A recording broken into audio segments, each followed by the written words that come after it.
¿Te imaginas despertar una mañana y descubrir que tu ciudad ya no le pertenece al gobierno, sino al miedo? Durante años, en las montañas y pueblos más olvidados del Perú, comenzó a crecer una organización que transformó el terror en un arma de guerra. Un grupo capaz de sembrar cadáveres en las calles, destruir comunidades enteras y convertir el silencio de miles de personas en su mayor victoria. Hoy, vas a conocer el origen de Sendero Luminoso, considerado por muchos como el grupo terrorista más sanguinario de Latinoamérica. Y créeme, la historia que estás a punto de escuchar parece salida de una pesadilla. Porque antes de las bombas, antes de las ejecuciones y antes de que el país entero quedara paralizado por el miedo, hubo una idea radical, oscura y extremadamente violenta que empezó a tomar forma lejos de Lima, lejos de las cámaras y lejos de la atención del mundo.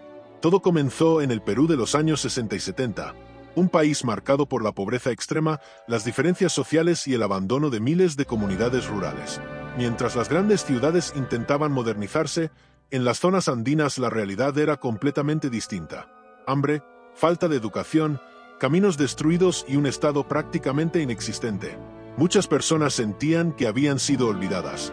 Y justamente en ese escenario apareció un hombre que cambiaría la historia del país para siempre. Su nombre era Abimael Guzmán, un profesor universitario aparentemente tranquilo, intelectual, incluso reservado. Pero detrás de esa imagen se escondía una mente obsesionada con la revolución y con la idea de destruir el sistema usando la violencia absoluta. Guzmán trabajaba en la Universidad Nacional de San Cristóbal de Huamanga, en Ayacucho, una región pobre, golpeada por el abandono y perfecta para que las ideas extremistas comenzaran a expandirse. Allí empezó a construir un movimiento basado en el marxismo, el leninismo y especialmente en el pensamiento de Mao Zedong, el líder comunista chino que defendía la revolución armada campesina. Pero Sendero Luminoso no quería simplemente protestar, no quería ganar elecciones, no quería dialogar. Su objetivo era iniciar una guerra total contra el Estado peruano y destruir todo lo que consideraban enemigo. Y aquí es donde la historia empieza a ponerse realmente oscura. Mientras otros grupos políticos buscaban apoyo popular, Sendero Luminoso se preparaba para algo mucho más brutal. Reclutaban jóvenes universitarios, campesinos y personas desesperadas prometiéndoles una revolución que cambiaría el país. Poco a poco, las reuniones clandestinas comenzaron a multiplicarse. Discursos secretos, entrenamientos ocultos, fanatismo ideológico, todo iba creciendo en silencio, pero había algo aterrador en la forma en que operaban. No aceptaban críticas, no aceptaban dudas, y quien se opusiera podía convertirse automáticamente en un enemigo. Con el paso del tiempo, Abimael Guzmán dejó de ser visto como un simple profesor. Sus seguidores comenzaron a tratarlo casi como una figura divina.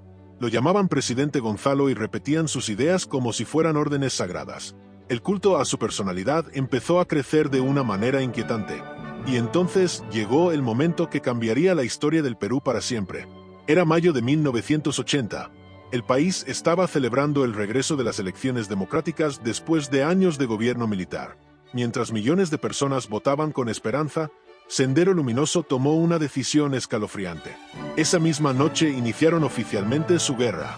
En un pequeño pueblo llamado Chuschi, miembros del grupo quemaron ánforas electorales y destruyeron material de votación. Para muchos parecía un ataque menor, un simple acto de vandalismo político, pero en realidad era el comienzo de uno de los periodos más sangrientos de América Latina. Porque después de eso, la violencia explotó. Las noches comenzaron a llenarse de explosiones, torres eléctricas destruidas, carreteras bloqueadas, asesinatos selectivos, comunidades enteras amenazadas. Sendero Luminoso quería demostrar que el Estado era débil y que ellos podían controlar el país mediante el terror. Y lo más aterrador era que muchas veces atacaban a personas comunes, campesinos, maestros, alcaldes, comerciantes. Cualquiera que se negara a colaborar podía terminar ejecutado públicamente. El miedo comenzó a extenderse como una epidemia. Imagínate vivir en un pueblo donde al caer la noche nadie podía salir de su casa, donde cualquier ruido podía significar que un grupo armado acababa de llegar, donde una simple sospecha podía costarte la vida. Eso empezó a pasar en muchas regiones del Perú. Y mientras tanto, en Lima, las autoridades todavía no entendían la magnitud del monstruo que estaba creciendo. Durante los primeros años, Sendero Luminoso aprovechó el caos político y la falta de preparación del gobierno. Sus ataques se volvieron cada vez más violentos. No buscaban negociar, querían destruir completamente el orden existente para imponer su propia revolución. Pero aquí viene una de las partes más perturbadoras de toda esta historia. Sendero Luminoso no solo atacaba al gobierno, también asesinaba a personas pobres, indígenas y campesinas que supuestamente decían defender. Si una comunidad se negaba a obedecer sus órdenes, podían castigarlos brutalmente. Hubo pueblos enteros aterrorizados por las llamadas visitas nocturnas. Grupos armados llegaban en silencio, sacaban personas de sus casas y realizaban ejecuciones públicas para enviar mensajes de miedo. Algunos cuerpos eran dejados en plazas o caminos para que todos entendieran lo que ocurría cuando alguien desobedecía. Y poco a poco, el Perú comenzó a entrar en una espiral de horror. La prensa empezó a mostrar imágenes de atentados, cadáveres y ciudades paralizadas. El miedo ya no era algo lejano de las montañas, ahora estaba avanzando hacia todas partes, pero lo peor todavía estaba por venir, porque Sendero Luminoso estaba a punto de demostrar hasta dónde era capaz de llegar para imponer el terror. Y cuando finalmente el gobierno reaccionó con fuerza militar, el país entero terminó atrapado en una guerra brutal donde miles de inocentes quedarían en medio del fuego. Y créeme, lo que ocurrió después convirtió al Perú en uno de los escenarios más violentos y aterradores de toda Latinoamérica.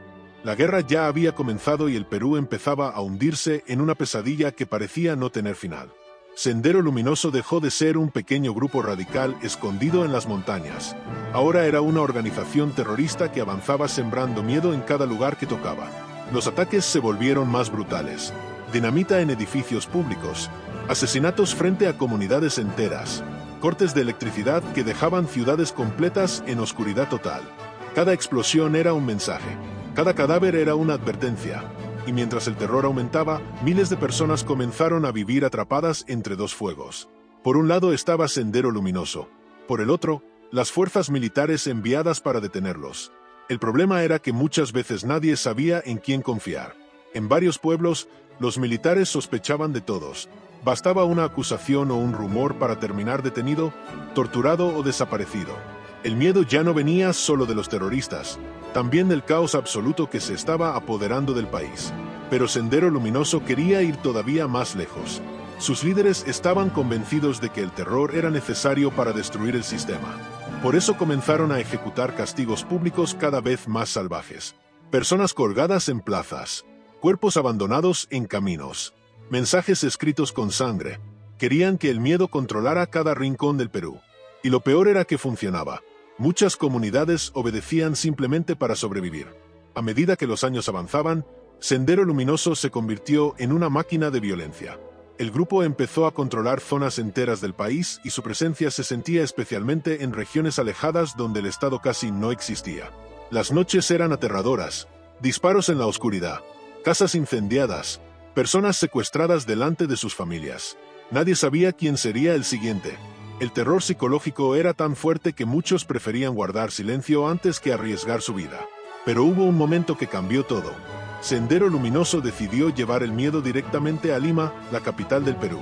Bombas explotaban en calles concurridas, estaciones eléctricas y edificios importantes. El país entero comenzó a vivir con paranoia constante. La gente tenía miedo de salir, miedo de hablar, miedo incluso de mirar demasiado. Y mientras el caos aumentaba, Abimael Guzmán seguía oculto, dirigiendo la guerra desde las sombras como si fuera el líder de una secta mortal. Lo más perturbador era la obediencia absoluta de sus seguidores. Muchos estaban dispuestos a matar y morir sin cuestionar una sola orden. El Perú estaba atrapado en uno de los capítulos más oscuros de su historia. En medio del horror, comenzaron a aparecer historias imposibles de olvidar. Familias enteras desaparecidas, comunidades destruidas, niños creciendo rodeados de violencia y muerte. Sendero Luminoso ya no solo era un grupo armado, se había convertido en un símbolo de terror. Uno de los ataques más impactantes ocurrió en zonas rurales donde campesinos fueron asesinados brutalmente por negarse a apoyar al grupo. Las ejecuciones públicas buscaban enviar un mensaje claro. Nadie podía desafiar a Sendero Luminoso sin sufrir consecuencias, pero el miedo empezó a transformarse en rabia. Muchas comunidades campesinas decidieron organizarse y crear grupos de autodefensa. Personas comunes armadas con escopetas viejas y herramientas de trabajo comenzaron a enfrentar a los terroristas. Era literalmente una guerra por sobrevivir. Cada enfrentamiento dejaba más sangre, más destrucción y más odio. El país parecía romperse poco a poco mientras la violencia seguía creciendo. Y aunque Sendero Luminoso todavía era poderoso, algo estaba empezando a cambiar. Las autoridades finalmente entendieron que necesitaban encontrar a Abimael Guzmán antes de que el país colapsara completamente. Durante años, Abimael Guzmán logró mantenerse oculto mientras el Perú ardía en violencia. Nadie sabía exactamente dónde estaba. Algunos pensaban que había escapado. Otros creían que era imposible atraparlo. Pero en secreto, un pequeño grupo de inteligencia comenzó a seguir pistas silenciosamente. Sin grandes operativos militares, sin explosiones, sin hacer ruido. Mientras el país seguía paralizado por el miedo, los investigadores empezaron a descubrir detalles extraños. Basura sospechosa, medicamentos, movimientos raros en determinadas casas de Lima. Y finalmente llegó el momento decisivo. En 1992, las autoridades realizaron una operación secreta en una vivienda aparentemente normal de la capital. Cuando encontraron al hombre más buscado del Perú. Abimael Guzmán había sido capturado. Las imágenes de su arresto dieron la vuelta al mundo. El líder que durante años aterrorizó al país apareció encerrado, derrotado y rodeado de policías. Para millones de personas fue un momento histórico, pero aunque la captura debilitó enormemente a Sendero Luminoso, las heridas que dejó la guerra jamás desaparecerían completamente. Después de la caída de Abimael Guzmán, Sendero Luminoso perdió gran parte de su poder. Sin embargo, el daño ya estaba hecho. Miles de muertos, familias destruidas, comunidades enteras marcadas por el miedo y la violencia. Hasta hoy, muchas personas recuerdan aquellos años como una época de auténtico terror. Una guerra donde el enemigo podía aparecer en cualquier momento y donde el miedo se convirtió en parte de la vida cotidiana. Lo más impactante es pensar cómo una ideología extrema logró transformar a estudiantes, campesinos y jóvenes en miembros de una organización capaz de cometer actos brutales contra su propio pueblo. La historia de Sendero Luminoso es una advertencia sobre lo que ocurre cuando el fanatismo, la violencia y el odio crecen sin control. Y aunque han pasado décadas, ¿qué tuvo que pasar para que una ciudad entera ardiera en cuestión de horas y un país cambiara para siempre? Hoy vas a descubrir cómo un solo disparo desató el caos más brutal de la historia moderna de Colombia. Porque lo que ocurrió el 9 de abril de 1948 no fue solamente un asesinato político. Fue el día en que Bogotá explotó en llamas, en rabia y en sangre. Y lo peor es que las consecuencias todavía se sienten décadas después. Quédate hasta el final porque esta historia tiene traiciones, violencia, conspiraciones, incendios, saqueos y un país entero perdiendo el control frente a los ojos del mundo. Colombia en los años 40 era una bomba de tiempo esperando explotar.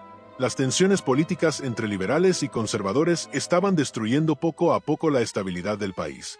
El odio político se respiraba en las calles, en los periódicos y hasta dentro de las familias.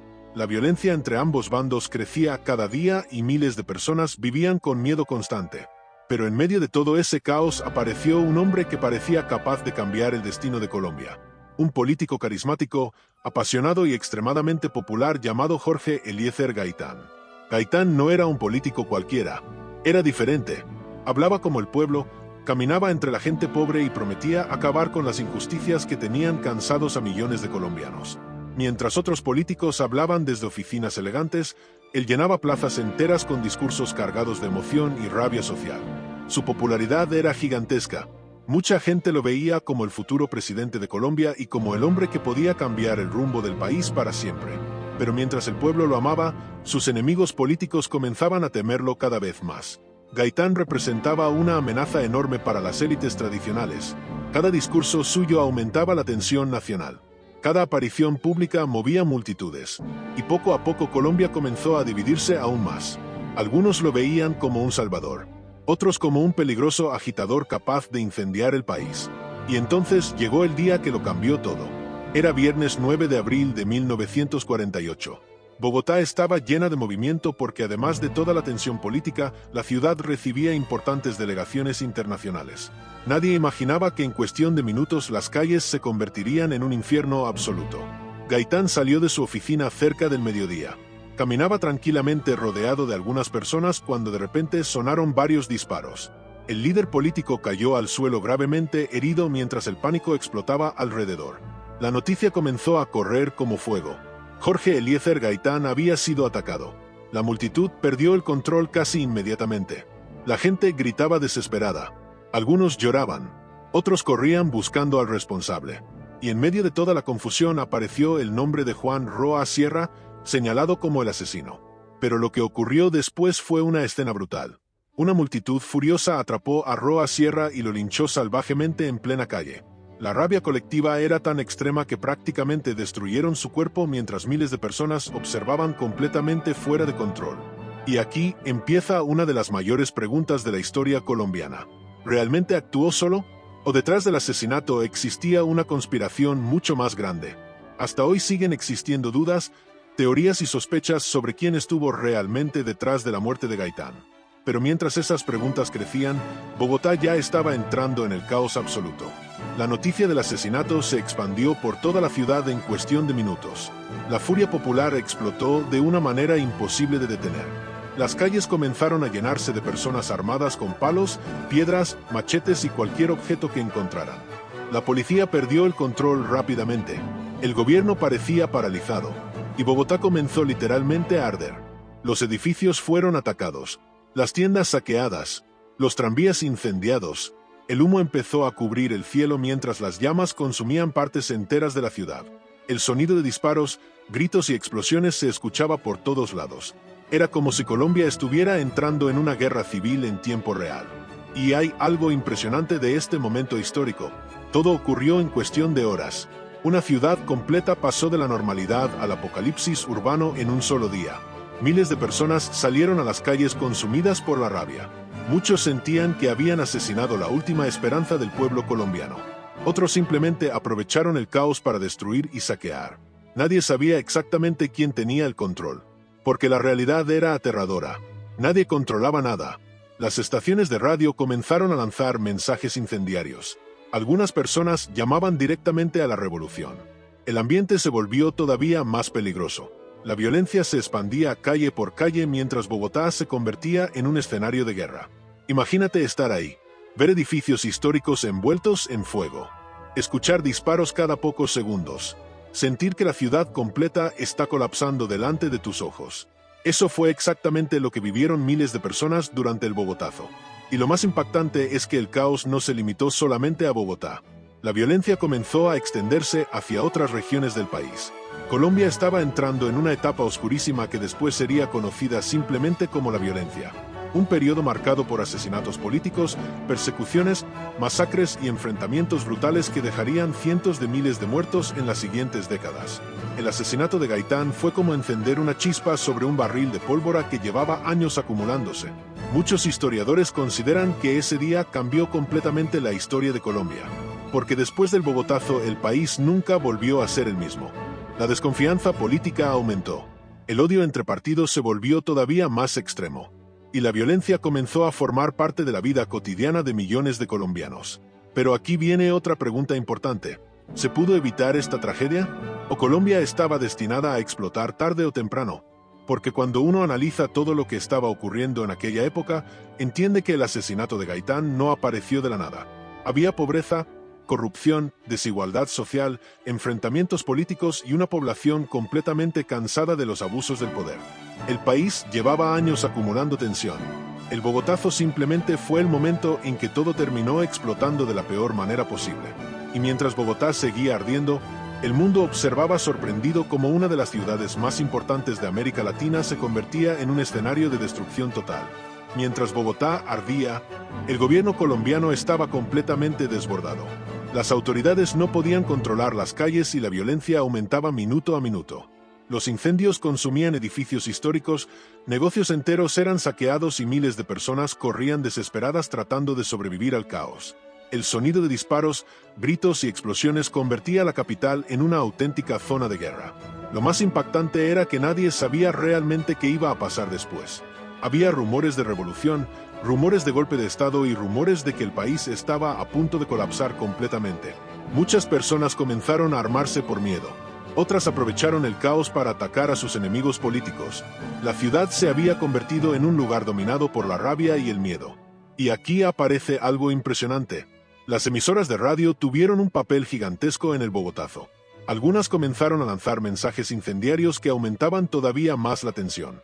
La gente escuchaba llamados a levantarse contra el gobierno mientras las calles seguían llenándose de violencia. Imagínate el nivel de desesperación que se vivía en ese momento. Mientras tanto, el cuerpo de Jorge Eliezer Gaitán se convirtió en símbolo de furia nacional. Para millones de colombianos, Habían asesinado la única esperanza de cambio real en el país. Y esa sensación provocó una reacción completamente explosiva. Pero la gran pregunta seguía creciendo. ¿Quién quería muerto a Gaitán? Porque aunque oficialmente se señaló a Juan Roa Sierra como el asesino, muchísimas personas nunca creyeron que actuara solo. Desde ese mismo día comenzaron las teorías sobre conspiraciones políticas, intereses internacionales e incluso posibles operaciones ocultas para evitar que Gaitán llegara al poder. Y mientras las dudas crecían, Colombia comenzaba uno de los periodos más violentos de toda su historia. Con el paso de las horas, Bogotá parecía una ciudad destruida por una guerra. Los tranvías ardían en medio de las calles, el humo cubría el cielo y miles de personas caminaban entre ruinas y cadáveres. La policía y el ejército intentaban recuperar el control, pero la situación era tan extrema que parecía imposible detener el caos. Muchas personas comenzaron a atacar edificios del gobierno y sedes políticas. La furia popular estaba completamente fuera de control. El odio acumulado durante años explotó de golpe y convirtió las calles en un escenario brutal de violencia política. Pero el Bogotazo no fue solamente destrucción física. También destruyó la confianza de millones de colombianos en el futuro del país. Después de aquel día, el miedo comenzó a dominar la vida política de Colombia. Nadie se sentía seguro. El ambiente se volvió todavía más radical y peligroso. Y aquí es donde empieza una de las etapas más oscuras de la historia colombiana. El periodo conocido como la violencia. Durante años, liberales y conservadores protagonizaron enfrentamientos brutales en distintas regiones del país. Las masacres, asesinatos y persecuciones comenzaron a multiplicarse dejando cientos de miles de muertos. Muchos historiadores creen que el Bogotazo fue la chispa que encendió décadas enteras de sangre y guerra interna en Colombia. Un solo día cambió completamente el destino del país. Y lo más fuerte es pensar que todo comenzó con unos disparos en plena calle. A medida que la violencia se expandía, miles de familias quedaron atrapadas en medio del terror. Muchas personas intentaban esconderse dentro de sus casas mientras escuchaban disparos afuera. Otras escapaban desesperadas buscando lugares seguros lejos de los incendios y saqueos. La ciudad había perdido completamente la normalidad. Bogotá ya no parecía la capital de un país. Parecía una ciudad destruida por el odio político. Las imágenes de aquella jornada siguen siendo impactantes incluso décadas después. Calles llenas de humo, edificios destruidos, cuerpos abandonados y multitudes corriendo entre las llamas. El Bogotazo dejó heridas enormes en la memoria colectiva de Colombia. Y aquí aparece algo muy importante. Aunque el caos duró principalmente un solo día, las consecuencias duraron muchísimo más. La polarización política empeoró, la violencia aumentó y el país entró en un periodo extremadamente inestable. Muchos jóvenes crecieron escuchando historias de terror sobre el 9 de abril de 1948. Historias de personas desaparecidas, asesinatos políticos y ciudades consumidas por la violencia. El Bogotazo se convirtió en una especie de símbolo del miedo y del colapso nacional. Pero también dejó una gran lección histórica. Cuando una sociedad acumula demasiada tensión, desigualdad y odio político, cualquier chispa puede provocar una explosión imposible de controlar. Y eso fue exactamente lo que ocurrió en Colombia. Hasta hoy, el asesinato de Jorge Eliezer Gaitán sigue rodeado de misterio. Mucha gente cree que Juan Roa Sierra no actuó solo y que detrás del crimen existieron intereses políticos mucho más grandes. Pero más allá de las teorías, hay algo imposible de negar. El Bogotazo cambió Colombia para siempre. Después de aquel 9 de abril de 1948, el país entró en décadas de violencia, miedo y enfrentamientos políticos que dejaron heridas enormes en toda la sociedad. Bogotá ardió, el caos destruyó las calles y millones de personas perdieron la esperanza en cuestión de horas. Y quizá eso es lo más aterrador de esta historia. Ver cómo el odio político puede destruir una nación desde dentro. Ahora quiero preguntarte algo. ¿Tú crees que el Bogotazo pudo evitarse o el país ya estaba destinado a explotar? Déjalo en los comentarios. Si te gustan estas historias de caos, conflictos y momentos que cambiaron el mundo, suscríbete porque aquí seguimos explorando la cara más oscura de la historia.